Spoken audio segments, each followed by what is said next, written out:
Cultura Transforma, nós viemos conhecer uma fábrica de arte. Viemos visitar a Ranilson Viana, que é gigante, tanto no talento quanto na proporção das suas peças.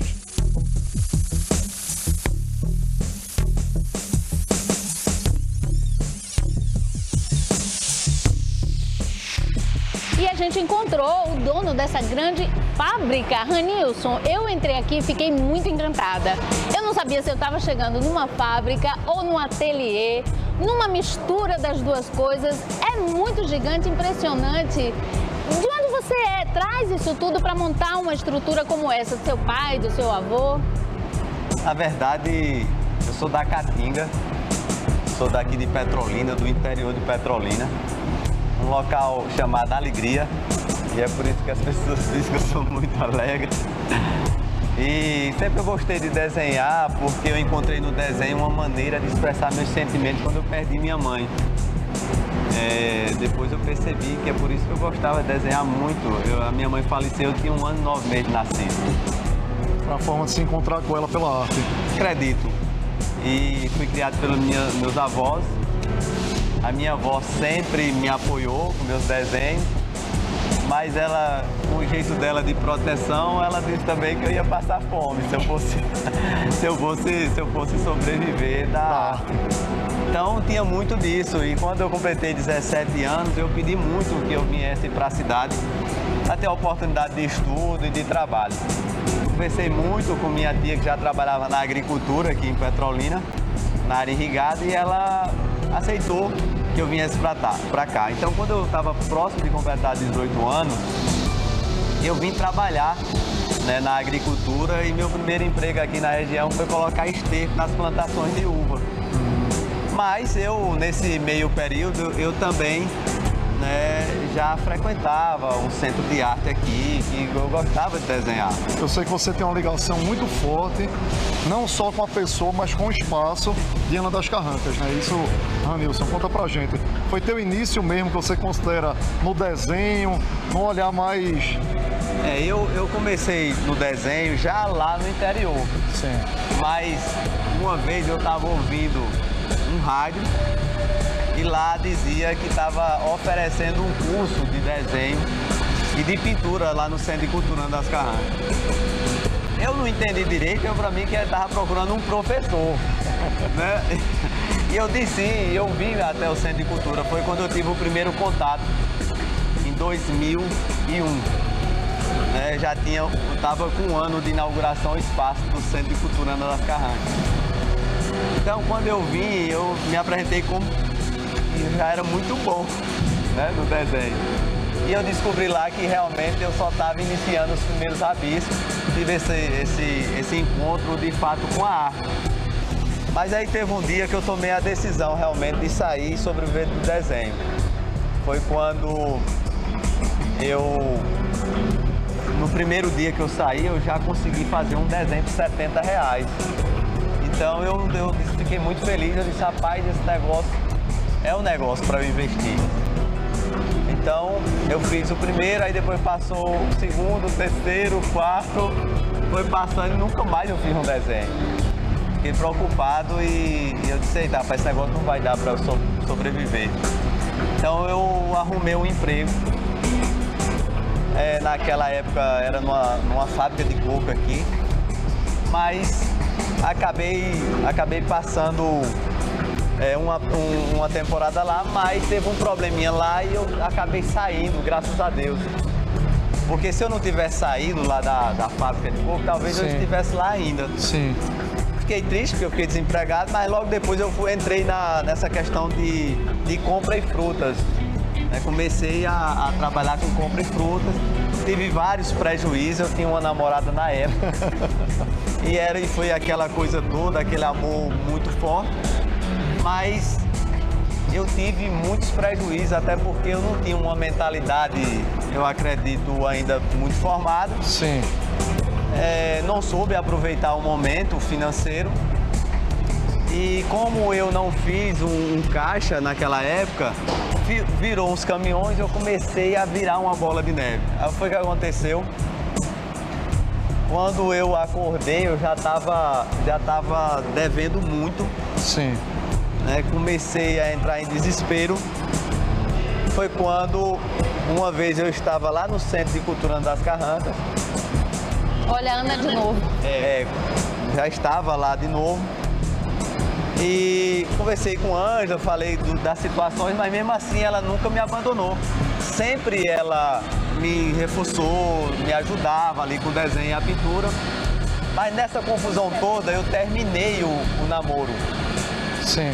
Terminei o namoro. Eu já estava namorando escondido porque a família da minha esposa não queria. Hoje sua esposa. Hoje minha esposa não queria que a gente namorasse, aquela coisa toda. Aí eu recebi uma ligação dela depois de 3 meses que a gente tinha acabado o namoro. E nessa situação eu fiquei até em choque, porque eu nunca mais tinha conversado com ela. E ela me ligando, me pedindo R$90 emprestado. Eu disse, mas rapaz, por que ela quer R$90 emprestado? Aí ela me contou que estava com tumor e precisava fazer esse exame para mostrar à família dela, à mãe dela, porque ela não queria chegar lá e mostrar o resultado. Ela explicou lá que não queria levar logo um exame, né? Eu arrumei e fui encontrar com ela em Juazeiro, porque aqui em Petrolina ela não queria encontrar comigo, porque tinha muita gente que conhecia. Conhecida.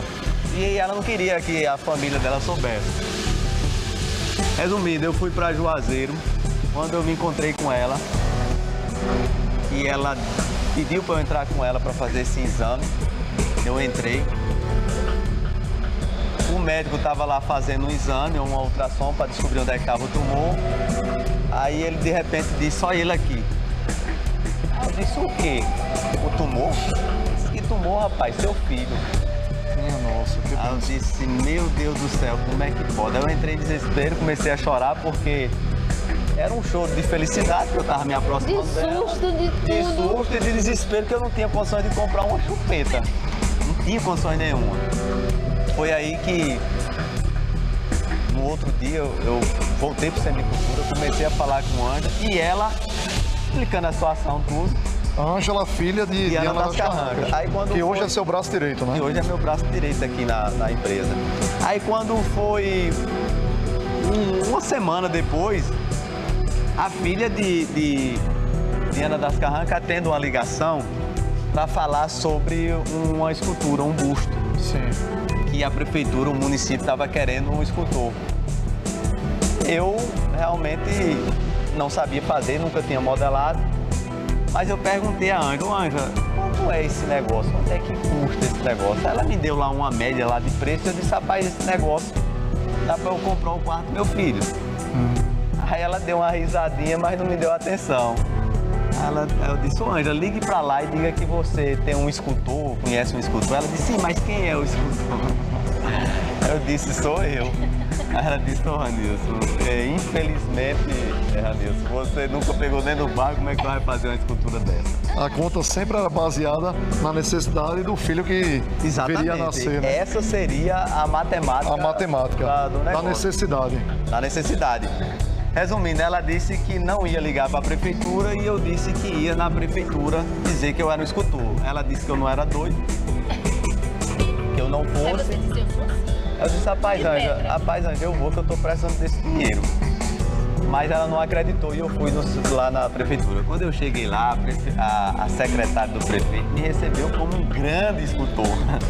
Mas resumindo, naquela fuá toda, ela perguntou, me diz uma coisa, cadê seus trabalhos? Me mostre seus trabalhos. E aí eu peguei e disse, olha, eu vim fazer uma proposta.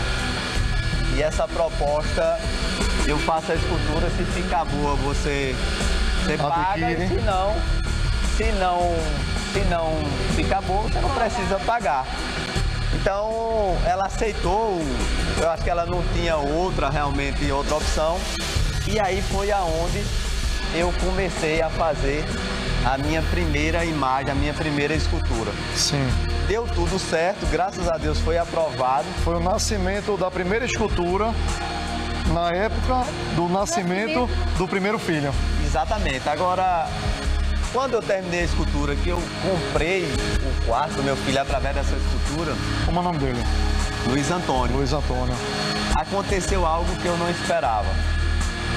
Quando ele passou 1 mês e 15 dias vivo dentro do hospital, ele não resistiu e faleceu.